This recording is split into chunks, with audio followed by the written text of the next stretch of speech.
Hello बच्चों, आज के इस वीडियो लेक्चर में मैं लेकर आया हूँ कक्षा 10 मैथ का एक बहुत ही इम्पोर्टेंट पार्ट वास्तविक संख्या है।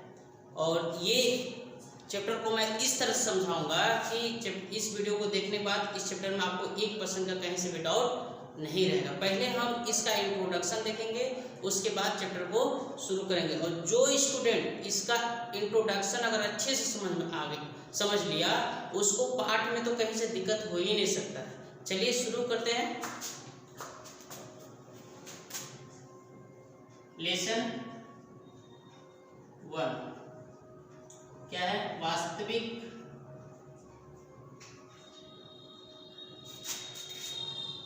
संख्या है। क्या है? वास्तविक संख्या है। रियल नंबर वास्तविक संख्या है, रियल नंबर। अब देखिए ध्यान से, पहले थोड़ा सा इसको इंट्रोडक्शन में देख लेते हैं। संख्या, देखिए दुनिया में जितने भी संख्या होते हैं, संख्या सिर्फ दो प्रकार के होते हैं। कौन कौन? नंबर दो प्रकार के होते हैं। एक वास्तविक संख्या, एक होता है अवास्तविक संख्या। अवास्तविक संख्या, इसको रियल नंबर कहते हैं, इसको इमेजिनरी नंबर कहते हैं। वास्तविक संख्या जो है दो प्रकार का होता है। वास्तविक संख्या के प्रकार होता है दो प्रकार का। परिमेय संख्या होता है एक, दूसरा अपरिमेय संख्या।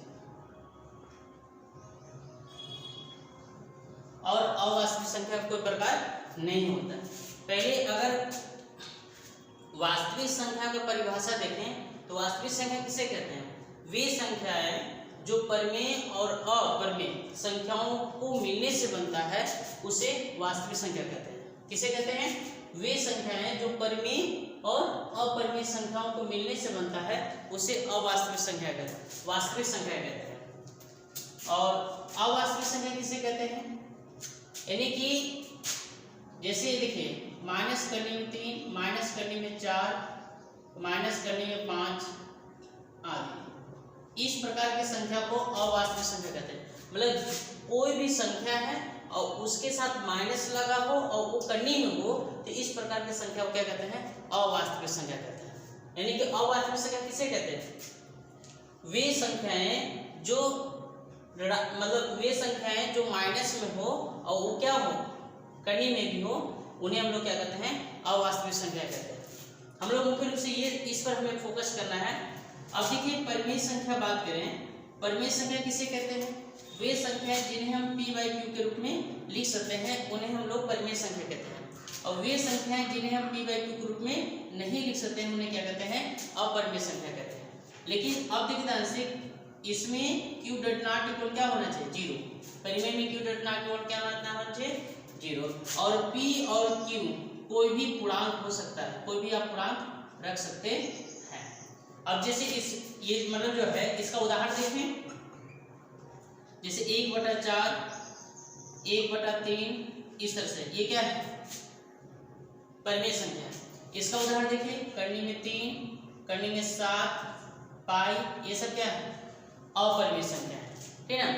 अब इसका अगर हम दशमलव प्रसार देखें, दशमलव प्रसार, यानी कि दशमलव प्रसार अगर हम देखें तो इसका परिमेय संख्या को दशमलव प्रसार दो प्रकार का होता है। मतलब अंश में हर से भाग करने पर दशमलव प्रसार दो प्रकार को देखने को मिलता है। किसका? परिमेय संख्या को। नंबर 1 शांत, और नंबर ए शांत, नंबर बी अशांत।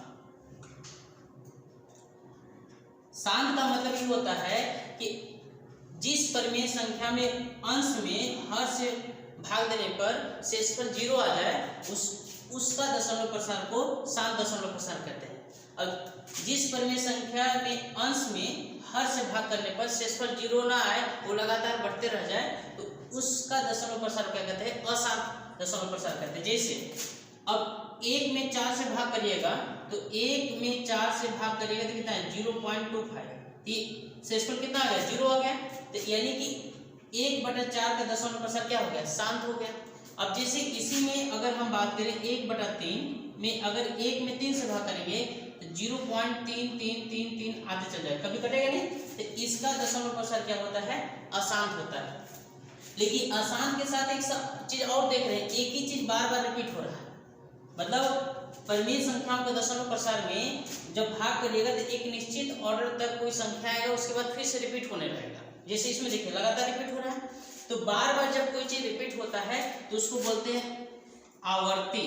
क्या बोलते हैं, आवर्ती या आवृत्ति, यानी कि आवृत्ति, यानी कि परिमेय संख्याओं का आवृत्ति, परिमेय संख्याओं का दशमलव प्रसार अशांत आवर्ती होता है या अशांत आवृत्ति होता है, बार बार रिपीट हो रहा है। तो इस तरह से अब इसको आप ऐसे भी लिख सकते हैं, बार बार रिपीट हो रहा है ना, तो अशांत भी है, कट भी नहीं रहा है, साथ में बार बार रिपीट हो रहा है, इसलिए इसका नाम है अशांत आवर्ती। इसको हम जो बार बार रिपीट होता है इसको हम ऐसे दर्शा सकते हैं 3 पर बार, इस तरह से आप लिख सकते हैं। और अपरिमेय संख्याओं का जैसे मतलब जो है दशमलव प्रसार हमेशा क्या होता है, अशांत होता है। क्या होता है, अशांत होता है। लेकिन अशांत अनावर्ती होता है, अशांत अनावर्ती, या इसको अनावृत्ति भी बोल सकते हैं, अनावृत्ति, अनावृत्ति भी क्या कर सकते हैं, बोल सकते हैं। क्यों, अशांत करता तो नहीं है, अनावृत्ति मतलब एक निश्चित ऑर्डर में नहीं आता है, कोई निश्चित संख्या नहीं आता है, रैंडम आता है। जैसे उदाहरण में देखेंगे, इसका दशमलव प्रसार जब करिएगा, जैसे करने में 3 मतलब करने में 3 इसका वर्गमूल निकालिए तो एक निश्चित ऑर्डर में संख्या नहीं आएगी, 7 का निकालेंगे निश्चित ऑर्डर में नहीं आएगा। इसका देखिए इस तरह से आएगा, जैसे 0.620 630 640 इस तरह से आएगा, या इस तरह से आएगा 0.1690008 इस तरह से आएगा, एक निश्चित ऑर्डर में नहीं आएगा। इस तरह से हम लोग वास्तविक और अवास्तविक संख्याओं क्या कर सकते हैं, समझ सकते हैं। फिर अब जो आता है इसमें, अब इसमें अगला स्टेप हम लोग देखेंगे, इसके बिना आप वास्तविक संख्याओं को नहीं पढ़ सकते हैं। ये बहुत इंपॉर्टेंट है, क्योंकि आपको याद रखना होगा दशमलव परिमेय संख्या का दशमलव प्रसार शांत होता है और अशांत आवर्ती होता है ना। अपरिमेय संख्या का दशमलव प्रसार हमेशा अशांत क्या होता है, अनावृत्ति होता है, ठीक है। अब जैसे इससे रिलेटेड कुछ महत्वपूर्ण बातें, जैसे प्रमेयिका, परिमेयिका क्या होता है, अब इंपॉर्टेंट, परिमेयिका किसे कहते हैं, यानी कि परिमेयिका जो होता है एक सिद्ध किया हुआ स्टेटमेंट होता है। परिमेयिका क्या होता है, एक सिद्ध किया हुआ कथन होता है जिसका प्रयोग अन्य कथनों को सिद्ध करने के लिए किया जाता है। यानी कि परिमेयिका किसे कहते हैं, यह एक सिद्ध किया हुआ कथन होता है जिसका प्रयोग अन्य कथनों को सिद्ध करने में किया जाता है। यानी कि परिमेयिका को समझ में आ गया। फिर उसके बाद आता है एल्गोरिथ्म। एल्गोरिथ्म, एल्गोरिथ्म किसे कहते हैं, यानी कि मतलब जो है, यह जो है एक सुपरिभाषित, यह सुपरिभाषित चरणों की एक श्रृंखला होती है। मतलब कोई भी मैथमेटिक्स कंडीशन जो ऑलरेडी परिभाषित होगा तो उसका एक स्टेप होता है। यानी कि एल्गोरिथ्म सुपरिभाषित चरणों की श्रृंखला होती है जो हमें किसी प्रकार की समस्या को हल करने का एक विधि या मेथड प्रदान करते हैं। यानी कि एल्गोरिथ्म किसे कहते हैं, यह एक सुपरिभाषित चरणों की श्रृंखला होती है जिसका प्रयोग, यह एक सुपरिभाषित चरणों की क्या होती है, श्रृंखला होती है जो किसी अन्य प्रकार की समस्या को हल करने का एक मेथड या एक प्रक्रिया प्रदान करती है। उसके बाद आता है यूक्लिड विभाजन प्रमेयिका। ये सब बहुत इंपॉर्टेंट चीज है, यूक्लिड विभाजन परिमेयिका। जैसे अब देखिए, मैं उदाहरण बता रहा हूँ पहले। जैसे मान लीजिए अगर 3 में 3 और 5 का भाग यदि से एचसीएफ निकाले, महत्तम समापन करते, तो इसमें देख रहे हैं 5 बड़ा है 3 से, तो बड़ा में छोटा से भाग करते हैं। तो 3 से अगर हम 5 में भाग करें तो 3 एकम 3 कितना आया 2 आया। तो इसमें देखिए ध्यान से हमें दो संख्याएं प्राप्त हो रही, कौन कौन, ये देखिए एक प्राप्त हो रहा है, एक क्या प्राप्त हो रहा है 2। ऐसे एक मतलब जो है अगर हमारे पास दो संख्याएं दी रहेंगी तो उनमें एक संख्या मतलब छोटी संख्या से बड़ी संख्या भाग करने पर दो अन्य प्रकार की संख्याएं प्राप्त होती है, ठीक है ना। और ये जो इसको हम लोग शेषफल कहते हैं और इसको क्या कहते हैं भागफल कहते हैं, ठीक है ना। तो ये कहने का मतलब जो है तो इसमें आप देख रहे हैं दो मतलब शेषफल क्या आता है, शेषफल क्या होगा, शेषफल हमेशा जो होता है, शेषफल हमेशा जो होता है 0 से बड़ा या बराबर होता है, लेकिन भाजक से क्या होता है छोटा होता है। देखिए यानी कि शेष हमारा कितना मिला 2, तो 2 जो है या तो 0 होगा या तो 0 से बड़ा होगा, लेकिन जिससे भाग करें उससे हमेशा छोटा होगा। देखिए 3 से छोटा है कि नहीं, यानी कि शेषफल हमेशा 0 और भाजक के क्या आता है बीच में ही आता है, या तो 0 आ सकता है, ठीक है। तो ये देखिए शेषफल, और कहने का मतलब इसमें तो अगर ये स्टेप जो होता है और इसमें ऐसे भी लिख सकते हैं, आप जानते हैं भाज्य बराबर क्या होता है, भाजक गुणे भागफल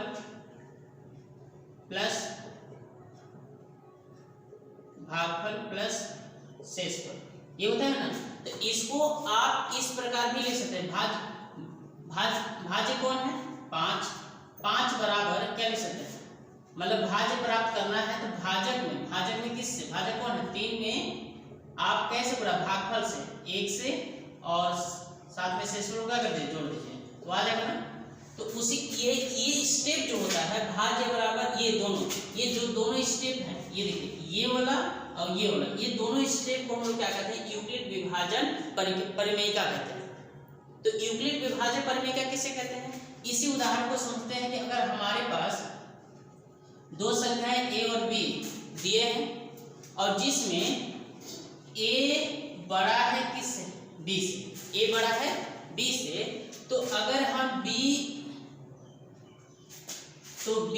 से a में भाग करें तो b से a में भाग करें तो क्या होगा, मान लीजिए q बार गया, कितने बार गया q बार गया, तो शेषफल मान लीजिए आ रहा है, कितना है आ रहा है, तो आप इसको क्या लिख सकते हैं, जो क्या लिख सकते हैं, इसको लिख सकते हैं भाज्य बराबर, भाज्य कौन है इसमें, भाज्य a है, a बराबर भाजक गुणे भागफल, तो भाजक कितना है b और भागफल कितना है q बराबर प्लस शेषफल r लिख सकते हैं। और शेषफल जो होगा r जो होगा वो 0 से या बड़ा या बराबर होगा, मतलब शेषफल जो होगा 0 से बड़ा या बराबर होगा, लेकिन b से क्या होगा छोटा होगा, b से क्या होगा छोटा होगा। तो इसी स्टेप को हम लोग क्या कहते हैं यूक्लिड मतलब जो है यूक्लिड विभाजन परिमेयिका कहते हैं, यूक्लिड विभाजन परिमेयिका। यूक्लिड विभाजन परिमेयिका ये a बराबर bq plus r is greater than r equal 0 but less than b।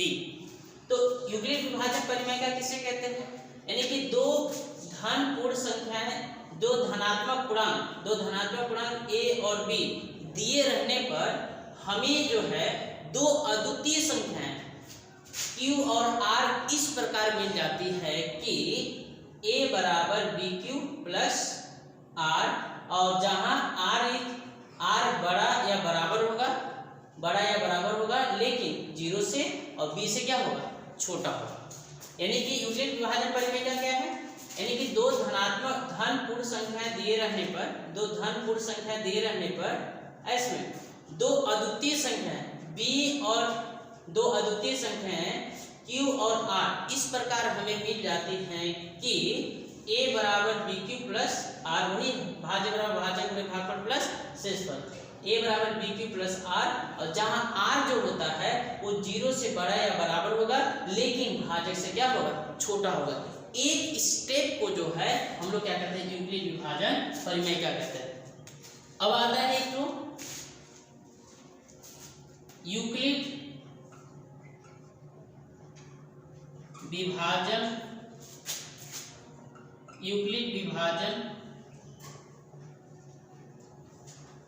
Algorithm. Euclid विभाजन एल्गोरिथ्म। तो यूक्लिड विभाजन एल्गोरिथ्म क्या कहता है? यूक्लिड विभाजन एल्गोरिथ्म है क्या चीज?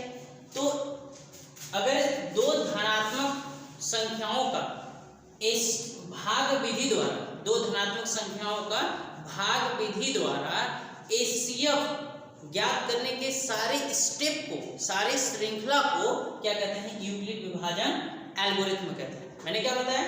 दो धनात्मक संख्याओं का एचसीएफ, क्या एचसीएफ ज्ञात करने का किस विधि द्वारा? भाग विधि द्वारा ज्ञात करने के सारे स्टेप को क्या कहते हैं? यूक्लिड विभाजन एल्गोरिथ्म कहते हैं। जैसे सपोज के लिए अगर आप जैसे मान लीजिए जो है, अब उदाहरण दे सकते हैं, इधर वाला मिटा देते हैं, उदाहरण दे सकते हैं यूक्लिड विभाजन एल्गोरिथ्म में क्या है। जैसे मान लीजिए हमारे पास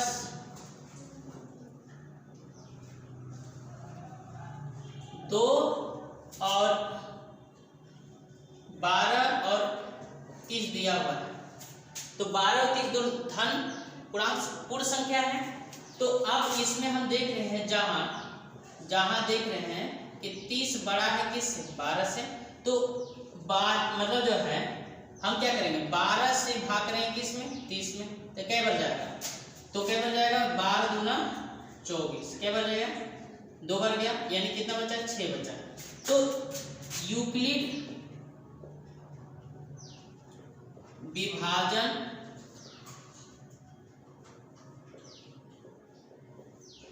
एल्गोरिथ्म, यूक्लिड विभाजन एल्गोरिथ्म।